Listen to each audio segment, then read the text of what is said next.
विरोधी पक्षनेतेपदावरून उद्धव ठाकरेंनी सरकारला खडेबोल सुनावले।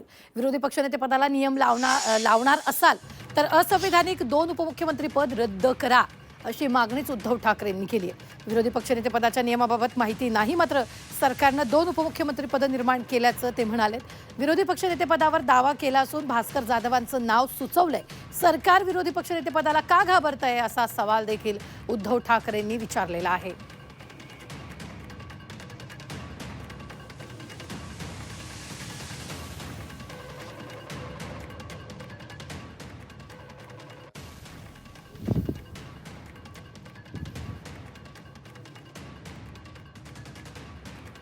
तर आपण पाहतोय यावेळी उपमुख्यमंत्री पद असंविधानिक आहे असं ठाकरेंनी म्हटलेलं आहे। विरोधी पक्षनेतेपदावर त्यांनी दावा केलेला आहे। भास्कर जाधवांचं नाव सुचवल्याचंही त्यांनी यावेळी बोलताना म्हटलेलं आहे।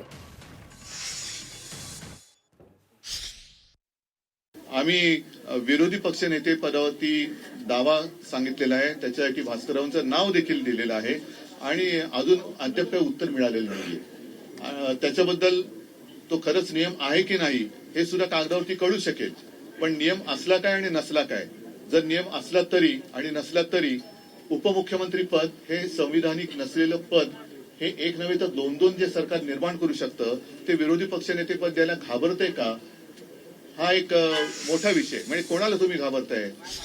एवढं सगळं मजबूत सरकार आहे, किती 200च्या वरती जागा निवडून आलेल्या आहेत, केंद्र सरकारचा मोठा आशीर्वाद तुमच्यावरती आहे। एवढं असल्यानंतर विरोधी पक्षनेते पदाला तुम्ही घाबरताय का?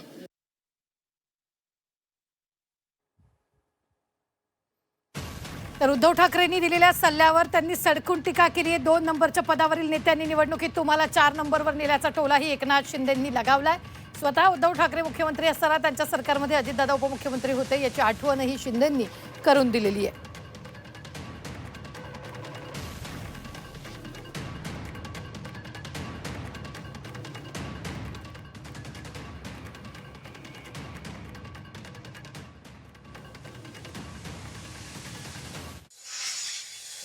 आणि जर विरोधी पक्षनेते पदासाठी नियम लावणार असाल तर उपमुख्यमंत्री ही असंविधानिक पदं ही रद्द केली गेली पाहिजेत। ते सुद्धा जी काय त्यांच्याकडे खाती असतील त्या खात्याप्रमाणेच ते मंत्री ओळखले गेले पाहिजेत। कारण भाजपच्याच लोकांनी सांगितले की नंबर 1 लाच महत्व असतं, 2 आणि 3 ला काही महत्व नसतं। त्याच्यामुळे ते बिन नंबराचे जे मंत्री आहेत त्यांचा काय महत्व नाहीये, महाराष्ट्राला उपयोग नाहीये। 2 नंबरने झालेल्या विधानसभेच्या निवडणुकीमध्ये त्यांना शेवटच्या नंबरला बसवलेलं आहे आणि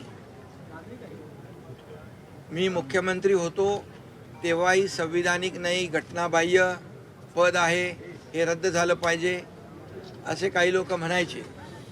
आता मी उपमुख्यमंत्री आहे आणि घटनाबाह्य हा शब्द त्यांच्या आवडीचा दिसतोय।